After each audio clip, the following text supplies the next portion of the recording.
we said that um,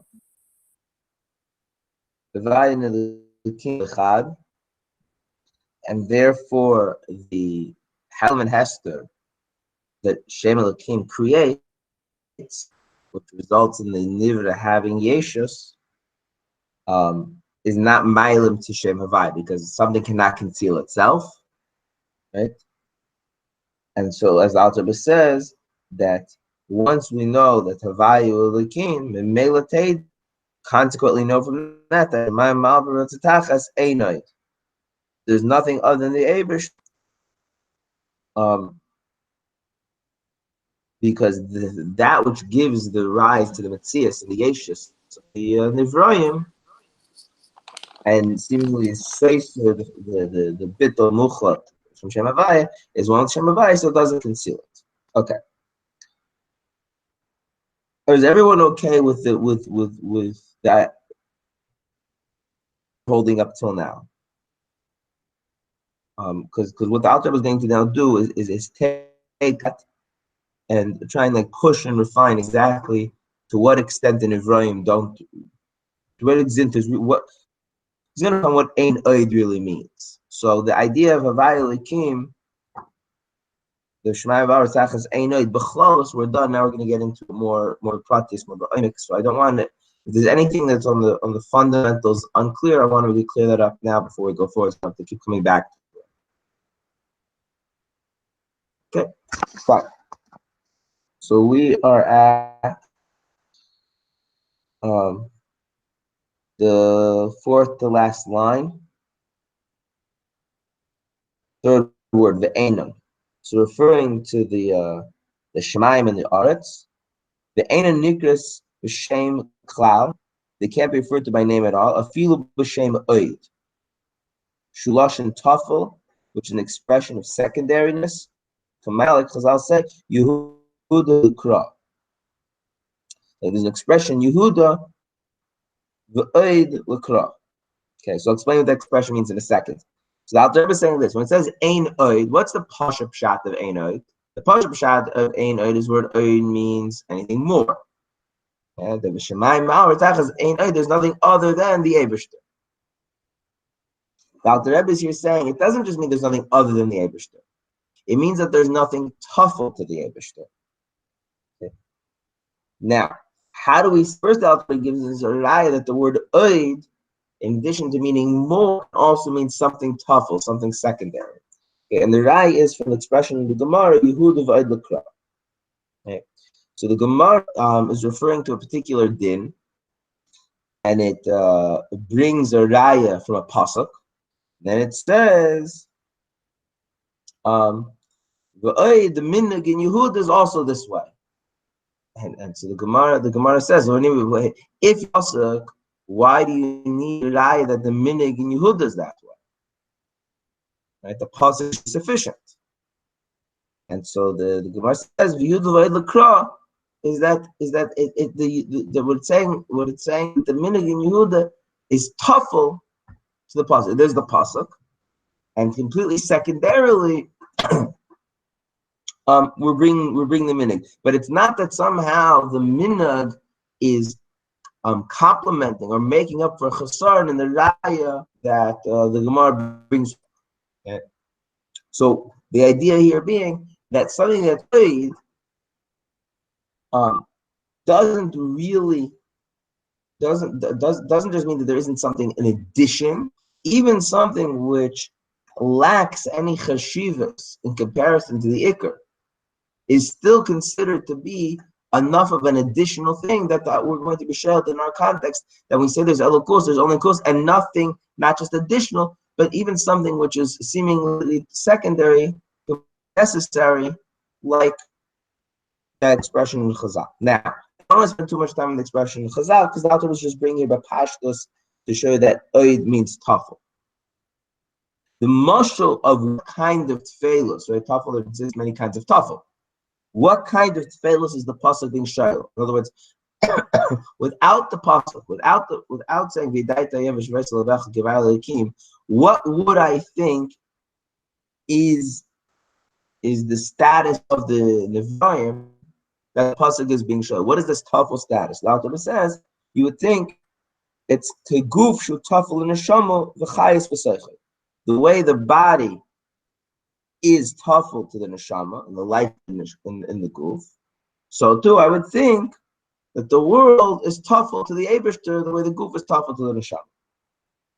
Okay, there's the brackets here.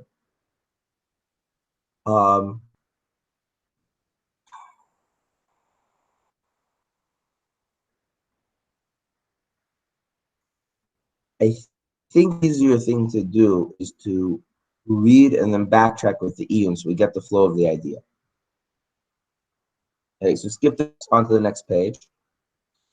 Okay, so the pasuk now is setting us up that the nevarim are not like a nefesh in a guf. So why are they not like a nefesh in the guf? So number one, the neshama doesn't create the guf. Ma'in liyesh. Whereas Hashem does create something. Hakol batal metzias etzar shemesh b'shemesh. And therefore everything is batal to Hashem like or shemesh b'shemesh, as we said in Perek Gimel. Ulechein hutzach hakasav l'sar. That's what the Paul had to make clear. You have to note it in place chart. What should you not come to think? The heavens and all of their inhabitants, and the earth and everything that fills it, that they are their own thing. And Hashem fills the whole world, like the soul fills the body, and influences the power of growth in the earth, the power of movement in these spheres, and he moves and governs the world according to his will. That the neshama moves and governs the body according to its will. Okay. Of the nefesh and guf is not in any way like Hashem's relationship with the world. For this author was going to go on to explain barichos. Okay, so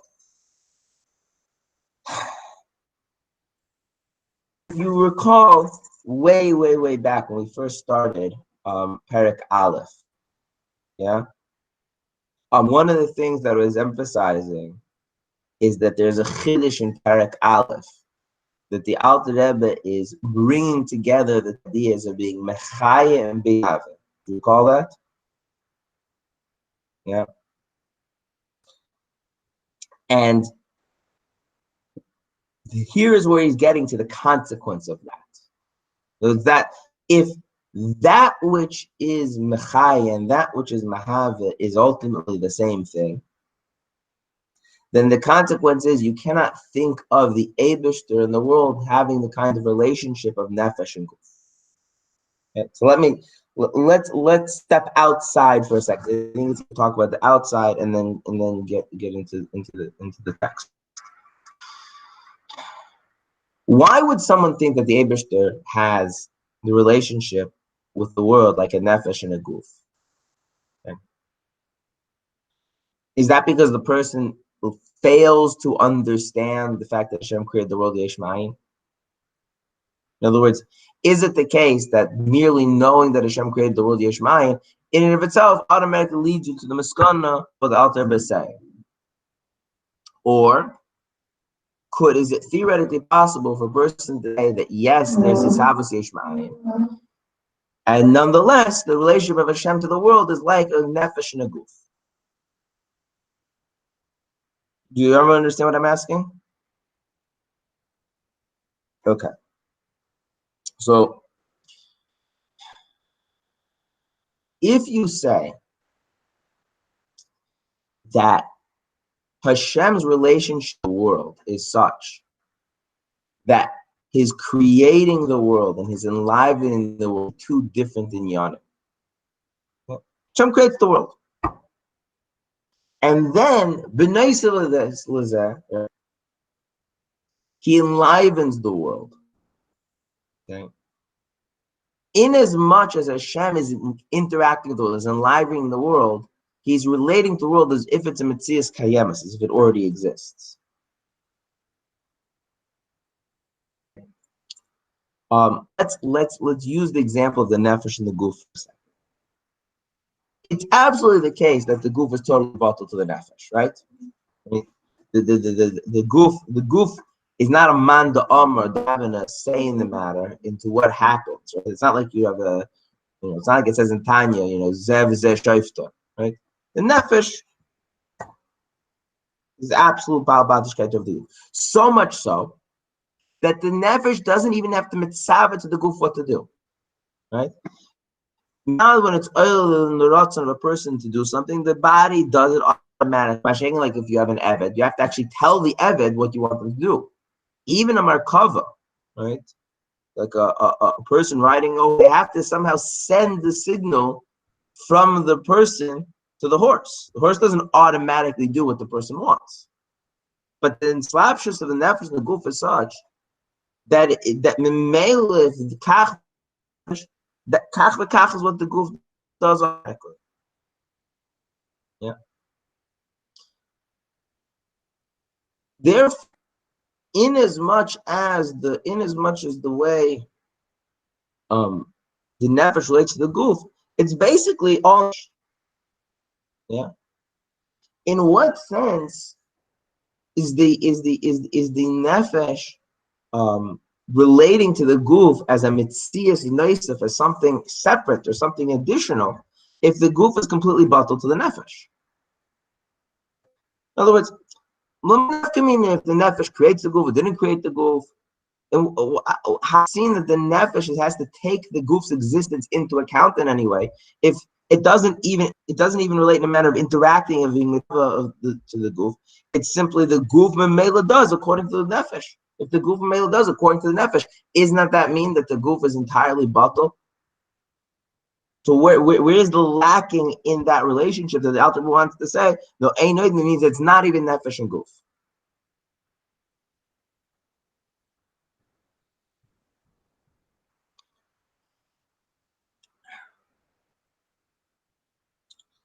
Yeah. So the vert is like this. Two things. Number one, is there a reason why the nefesh of a person goes into the goof of a person, doesn't go into some other physical life? Or is it just that's the way the neshama wants to be, but the neshama could just as easily be mislavish and mechaya some other physical object? What's the correct answer? The correct answer is dachaya, the goof of the person. Why is it dafka mechaya, the goof of the person? Because the goof is a kli for the nefesh. Dafka, the goof, has the correct characteristics for the nefesh to express itself. You can see this in a few ways. Number one, this is what it says in my Marim. It says you can see, and we don't see this, but whatever. The Marim say that from the union of Gilgul, that when the neshama is put into the goof of a behema, it's a tsar for the nefesh because the nefesh can't express itself. I don't know if you've ever seen that. I haven't seen it, but okay. But you can see it in other ways. One way you can see it is that each koyach of the nefesh is only able to express itself in a particular part of the body. And nobody learns my marim with their feet, and you don't see with your hands. And even though learning and seeing are nafshistika things, they can't find expression goof unless the goof is a proper kli for that inyan. The al derech says the close goof of adam is that the neshama can only find expression in the goof of the adam if it's a goof of adam. And you can see this also in the fact that when a person is sick and the body is not so functional, the chayes is less manifest. So what does that mean? That means in some sense, the nefesh has to take into account the goof in order to megal itself. Or in other words, this bittul that we're speaking about, that there's a bittul of the goof, a complete bittul of the goof to the nefesh, that bittul is a cooperative effort between the nefesh and the goof. If the goof is a goof for other, and the goof is healthy, and the goof has all the right characteristics, then the neshama can slavish in the goof, and the goof will be totally bottom. Right? So this bit we see of the goof to the nefesh depends on the goof in a way, to some extent, the same way it depends on the nefesh. It's not simply the nefesh has the power to mevach guf. It's not true. The nefesh, so to speak, needs the cooperation of the guf. Okay? That's one thing. Moreover, there's another point.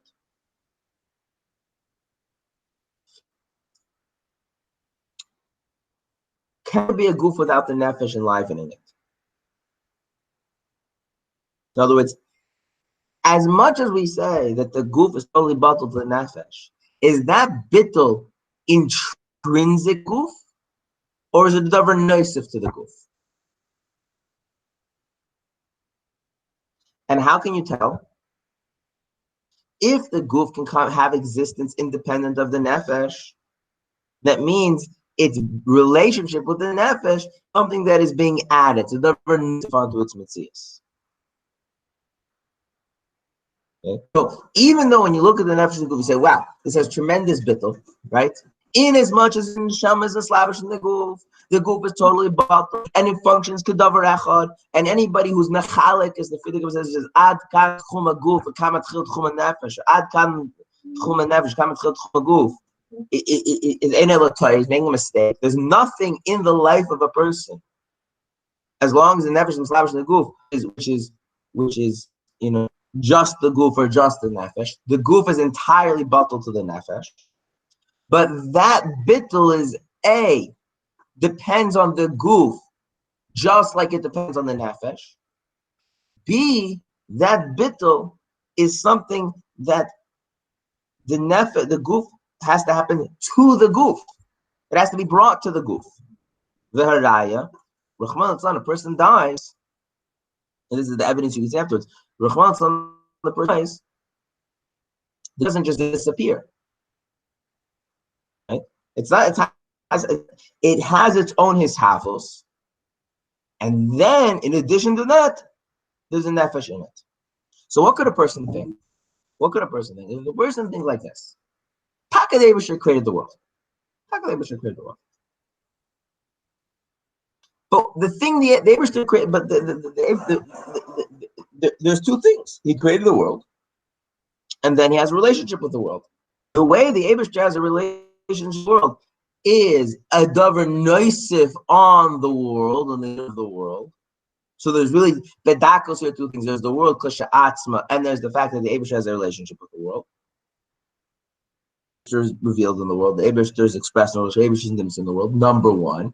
Number two, the degree to which and manner in which the Eibusher is found in the world depends on the world. If the world is more of a kli, the Eibusher is more revealed. If he's less of a kli, he's less.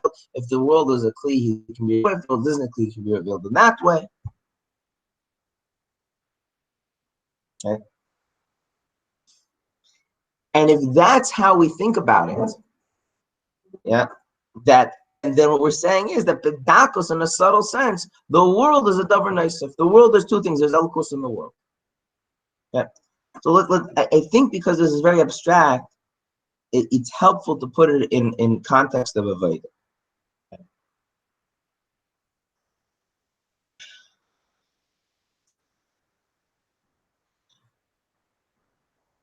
A person, when a